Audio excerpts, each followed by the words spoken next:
had this bill to ban social media for 16-year-olds and below. Pag titignan ho natin yung Facebook regulation, sinasabi ng Facebook, bawal 13 years old. Hindi pwedeng mag-register ng 13 years old. Pero doon sa PSA survey, from 13 years old and below, almost 90% ng mga bata ay merong social media gamit yung kanilang mga devices.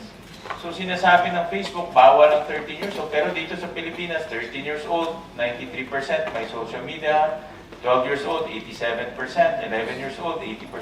72% for 10 years old. So ang ibig ko sabihin, as young as 10 years old, naglalaro sila ng mga technology na minsan kausap nila, hindi nila alam kung sino.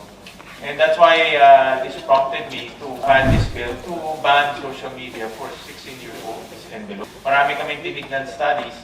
The latest one, ang UK, binanned yung social media for 16 years old and below because of its influence to our teenagers. And the likely influence to trigger our children to go into violent behavior.